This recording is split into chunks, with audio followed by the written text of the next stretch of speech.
ఆదికాండము 11వ అధ్యాయము.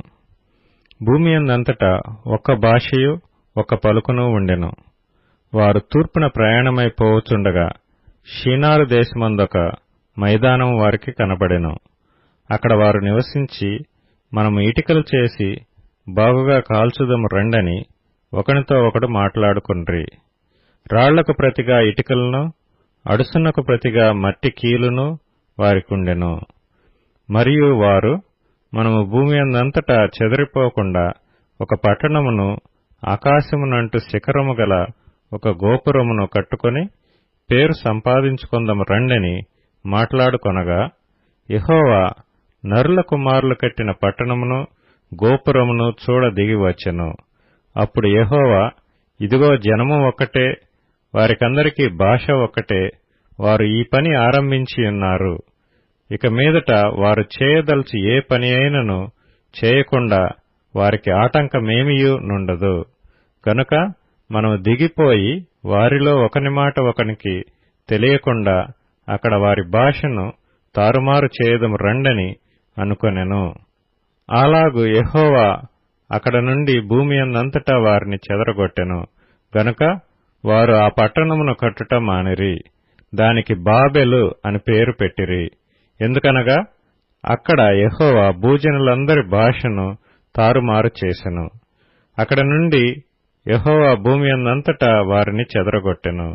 షేము వంశావళి ఇది.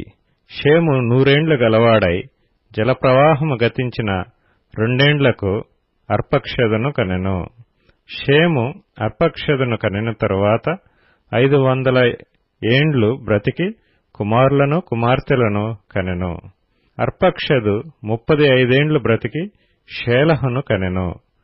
అర్పక్షదు షేలహును కనిన తరువాత 403 ఏండ్లు బ్రతికి కుమారులను కుమార్తెలను కనెను. షేలహు 30 ఏండ్లు బ్రతికి ఏబెరును కనెను.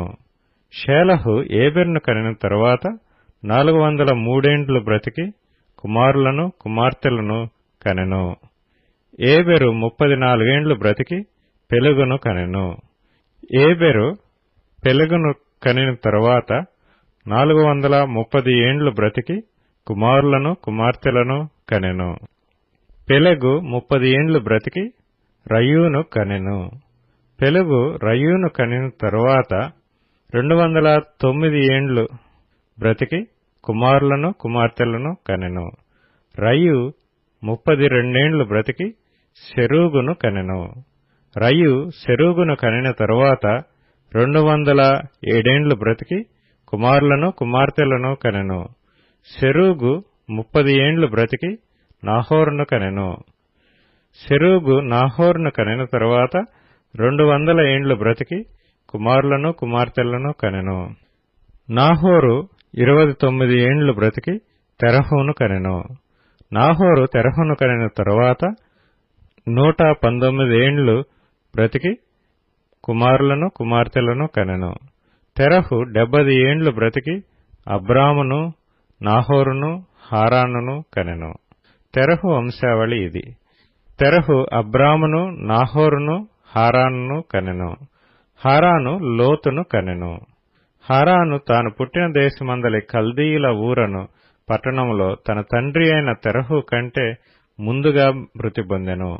అబ్రామును నాహోరును వివాహము చేసుకొనిరి. అబ్రాము భార్య పేరు శారాయి. నాహోరు భార్య పేరు మిల్కా. ఆమె మిల్కాకును ఇస్సాకును తండ్రి అయిన హారాను కుమార్తె. శారయు గొడ్రాలై ఉండెను. ఆమెకు సంతానము లేదు. తెరహు తన కుమారుడగు అబ్రామును, తన కుమారుని కుమారుడు అనగా హారాను కుమారుడగు లోతును, తన కుమారుడగు అబ్రాము భార్య అయిన శారాయు అను తన కోడల్ని తీసుకొని కనానుకు వెళ్ళుటకు కల్దీల ఊరను పట్టణములో నుండి వారితో కూడా బయలుదేరి హారాను మట్టుకు వచ్చి అక్కడ నివసించిరి. తెరహు బ్రతికిన దినములు 205 ఏండ్లు. తెరహు హారానులో మృతి పొందెను.